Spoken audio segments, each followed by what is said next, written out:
Hey guys, what's up, Zyflin here, and today I'm going to be talking about what I think are going to be the top 10 Warframes to get going into 2020. Now, let me know what the top 10 Warframes you would recommend to players would be down in the comments section below.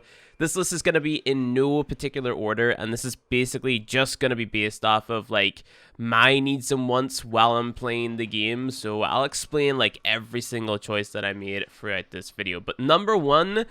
or number 10, doesn't really matter because these are in no particular order, is Ivara. Now, the reason that I chose Ivara to be the first one that I talked about was simply because with the introduction of Railjack and, you know, the fact that it's a pain in the ass to farm up intrinsics right now, like, Ivara throughout the years has been a go-to Warframe for simply just, like, farming a ton of XP using the Broken Adaro stealth farm and a melee weapon. And I feel like she's always going to be that way, on top of the fact that she has a multitude of other uses. So if you guys don't know what I mean, basically to get a lot of XP in the likes of a Railjack mission to farm up your intrinsics or something, what you would be doing with Ivara is you would be turning on your free, and then you would be bringing out your Artemis bow, swapping to the sleep arrow, and then using your alt fire to use your sleep bar, right? And then you'd be walking up behind the enemy and then stealth killing him with what we now use is the Fragger Prime with a very specific build. So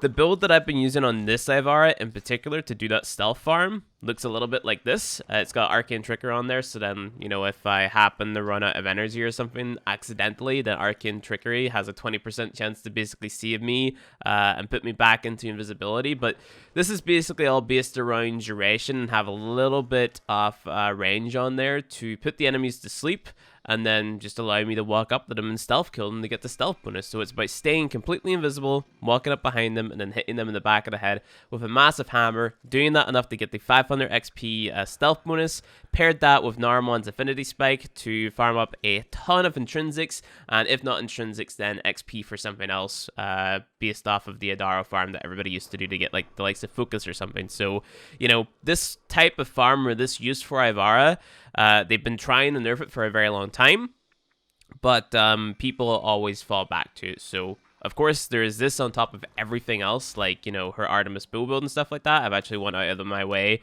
and made 2 Ivaras. Like, this is my Artemis bow build with Umbral mods on. It's got the Empowered Quiver augment, and then you can swap out that augment for the other augment, which I forget the name of, Concentrated Arrow, and they both work, right? They're both really good builds. But, you know, Ivara, all around, just a really good frame for stealth farming, killing enemies, being invisible, getting a lot of utility, you know, all that good stuff. She's a really good frame, and I feel like she's been underrated, underrepresented. So I just wanted to put that out there that she is really good. Moving on to my next pick. This one should surprise literally nobody but Octavia. And the reason that I bring Octavia into the mix is because of basically her ability to do everything, and the fact that she is a very, very casual frame which you can use to just kind of run about missions, deal a lot of damage. Like, a lot of these picks that are in this list are frames that are very versatile and they can do a lot of things, right? So with Octavia's got a ton of buffs, she's got a ton of CC, and she can go invisible, right? So it's like, check this out. I can kill a group of 110 heavy gunners literally just by standing still. Probably want to go ahead and unpause them. So what we're going to do is we're going to put on our abilities. 1, 2, 3, 4. I'm going to go ahead and crouch a little bit. If I jump over these enemies again, they're going to walk within my radius. And they're going to shoot this little ball, and they're just going to deal damage back to themselves. Like, it's crazy, you know? Like, all I have to do is stand here, and this damage is going to keep on scaling up. And then eventually they're just going to kill themselves. And all I'm doing is standing here invisible.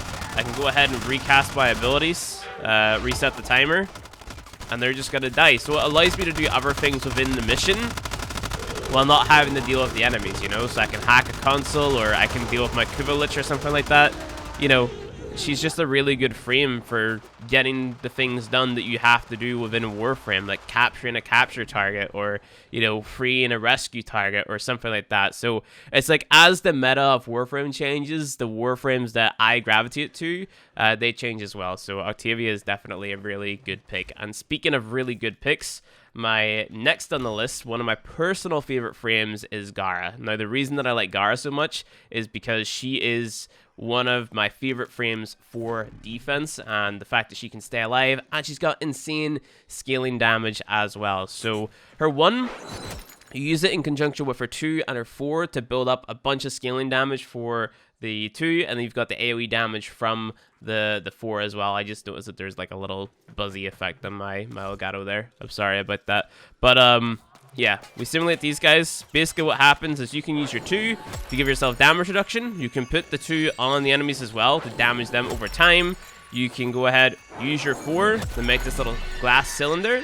Use your 1 outside of your 4, and then you get more damage added to your 2. Whenever you walk over to them, it's going to deal more damage over time, or more damage per tick. And you can build this up pretty much infinitely, right? So you can just keep on going. And if you pair that with Zeneric, you're going to get to insane numbers. And then all you're going to have to do to kill enemies is just walk right up to them. You know, you've got augments that allow you, your 2 to heal yourself. And you can put your 2 on teammates. You can put it on objectives. All that good stuff, which just makes her really, really, really good for, you know, multitasking like a defense mission or a survival mission or something like that. You know, keeping your team alive, keeping the objective alive while also killing the enemies. So it's like a multi-purpose frame, which is designed specifically for getting those defense missions and survival missions done while keeping, you know, your entire squad alive, or the mission intact, basically. So yeah, Gara is insane for that. My next choice is Vault, and the reason that I choose Vault is simply because, you know, as you can see, I've got 3 different vaults. This is my Umbral vault, which I'm still working on. I need to get more Umbral Forma, so I need to invest a lot more into Nightwave and stuff like that. But Vault has always been a frame that I gravitated towards whenever it comes to like any type of content, just to get it done fast. And I choose Vault over Gauss because I don't like how I have to mod Gauss.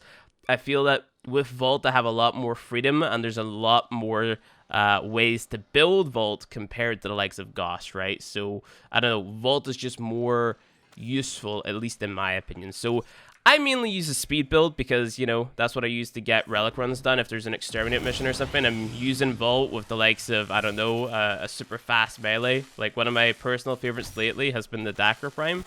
You know, I'm using the Dakar Prime, running around with that, with my Vault speed on, sorry. Gonna make myself invincible. And I'm just going through missions and just, you know, whacking the enemies, building up my combo, dying really fast. Like, that's what I'm doing with Vault as of recent. And then because his speed is so insane, it makes those relic runs like really, really quick, you know. So especially if it's capture mission, exterminate mission, rescue mission, spy mission, you know, those are done in no time. So I've just become so accustomed to running through a mission with Vault that, you know, it's second nature to me at this point, and he's always a go-to frame. Number 6 is Sarin. So I like Sarin because of the way that she's broken, and the way that I can, you know, put my 1 on an enemy and then press 3, press 4, and then everything is basically dead. So I'll demonstrate what I mean by that. I'm going to swap up to my other build, actually, because this build isn't completely put together at the minute. But we jump over here, we simulate the bad guys. What we can do is we put our 1 on, then we cast our 3, shoot the enemy, and then the infection, as you can see down in the bottom right hand corner, is going to spread, and the skilling damage is going to keep on going up and up and up and up and up. And then what we do is we go ahead, we press 4, and then they get a Ivara proc on, so then, you know, they have 50% less health, and they have that skilling damage on them as well. So you can keep on hitting Miasma because you've got Zeneric to sort of replenish your energy, right? I know it's a very energy intensive build that I've got on right now, but you combine that with all your other sources of damage, like your teammates doing work and you shooting the enemies and stuff like that, and the fact that the 1 also strips armor. Sarin is just an insanely good frame for going through defense missions and whatnot really quickly. So, you know, I think that there's absolutely no reason that if you're doing the likes of a defense mission that you shouldn't have a Sarin in your squad. So yeah, Sarin's really insane. I recommend picking her up. Speaking of defense missions as well, we got our boy Limbo. Now, Limbo, gotta admit, I prefer Frost over Limbo, but because you don't have to do like super long endurance runs or anything like that, Limbo's better because Limbo's lazier, right? So I like using Limbo to just jump into a mission, press my 4, press my 2 around the objective, and then walk off and do whatever. Or I can literally AFK and eat my dinner. you know, like this is who Limbo is. This is your AFK frame. You want to play Warframe. You want to get your grind on. You want to do your homework at the same time because you need to do your homework or else your bitchy ICT teacher is going to get at you or something. You got Limbo. You can do your homework and you can play Warframe, making progress towards getting whatever the hell it is that you want, right? So Limbo's a really good AFK frame. I would say that he's underrated, but he's not. So, you know, he's really good just for getting those defense missions done and protecting, like, any objective. And he can also be used in other missions as well. So, number 4. This is, like, literally everybody's favorite frame. Mesa. Mesa is your gunner of Warframe. She's insane. She's crazy. I'll show you why. Let's just check my build real fast. Yep, it looks good. Alright, check this out. We spawn in our heavy gunners. We have our 2 to disarm them, 3 to reflect damage back and give us damage reduction. We hold down, or we press 4, hold down left click. And all the enemies are basically dead whenever we look at them. So, you know, Mace is crazy. It's just a really, really, really good damage dealing frame. There's no reason to not pick her up. She's great.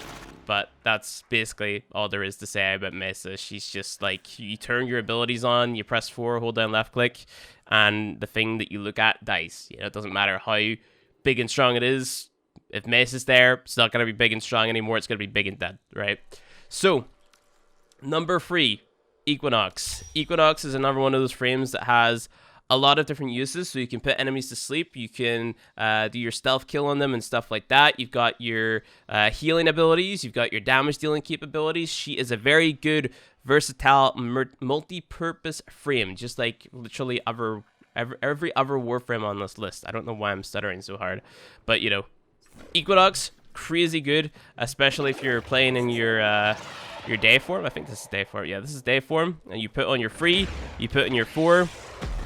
You spawn in the bad guys, or you run up to the bad guys, you get your slash procs applied, you deal your damage with your favorite melee or whatever, and then you press 4 to get all that damage, like, thrown back out at all those enemies. So, I would say with Equinox, what you want to do is you want to press your 3, press your 4, store up all the damage, like, trying to kill, like, a VIP enemy, so like a bombard or a heavy gunner, and then releasing all that damage that you dealt to that enemy that you stored up with your 4, onto all the trash mobs that are around to just, like, clear rooms. So that's what I use Equinox for, and of course, every single other thing that she can do makes her insane in her own right. It's just up to you to sort of, like, experiment and find out all the other things that she can do. So, moving on to number 2. We've got Trinity. Now, Trinity is the backbone of, like, every single broken team setup within Warframe, because her energy vampire is insane, and her blessing is insane, and they will probably be nerfed sometime in the future again. This is a frame that DE just cannot seem to wrap their heads around, because she is so just good, you know? Like, she's held up through time. Like, she stands at the test of time. So you've got your energy vampire build, which, as you can see, it deals a lot of damage. Like, it scales very, very, very well. And then on top of that, you've got blessing, which is 75% damage reduction. You can build that for duration, and it is it's gonna work within affinity range, right? So you don't have to mod for range of it. And that's going to give you your 75% damage reduction for your entire team based off of your power strength, which is just crazy, and restore all of their health. So, you know, like, you can get from 0 to 100 with the press of 2 buttons with Trinity in 2 very important aspects of all your frames. It's team-wide, and I don't know, like, how are they going to nerf this, or how are they going to make something to compete with it? They're probably not going to be able to, so, you know, she's just crazy. Number 1... Again, like I said, this list is in no particular order. All of these frames are really good in their own right, because, you know, that's just the way of Warframe. Like, different frames are going to be good at different things, so there's no real reason for this to have, like, a specific order or anything. Like, Ivara isn't worse than Valkyr, is what I'm saying. But number 1, I've got Valkyr on here. And the reason I've got Valkyr on here is because I've been enjoying just running around with melee a shit ton. She's, like, the only tank frame that I play, and I know people are going to cry if I don't have a tank frame on here. She's the only tank frame that I enjoy, and I think the fact that melee is really insane right now, and the fact that Valkyr can make melee even more insane, is a reason to have her on this list. So, you know, let's just go ahead, spawn in all the bad guys. Jump over to the bad guys. Use our war cry, which is going to give us an armor buff. And attack speed buff. And all the enemies are just dead. You know, Valkyr is crazy, paired with the right melee, with the right builds. I'm going to have builds for all these Warframes coming out over the next couple of weeks and stuff like that, so you'll be able to see everything. This build in particular, I'll just show it to you right now because I love this build. It's all about Eternal War, keeping your Eternal War up by getting kills with Valkyr. It's also got Adaptation on here, which is, you know, a really broken mod. I don't know if it's still broken, but, you know, I haven't died yet with Valkyr, so I'm assuming that it's still really, really good. But, yeah, so that's been my top 10 list, or my top 10 Warframes to get for 2020, going into 2020. I think all these Warframes are going to hold their own throughout the year. I don't know why my Elgato keeps on doing that little weird thing with the screen where it's like fuzzing up, but I apologize for that. Thank you guys for watching this video. If you enjoyed it, go ahead, hit that like button below. If you want to see more Warframe content from me, hit subscribe, and I'll see you guys in the next video.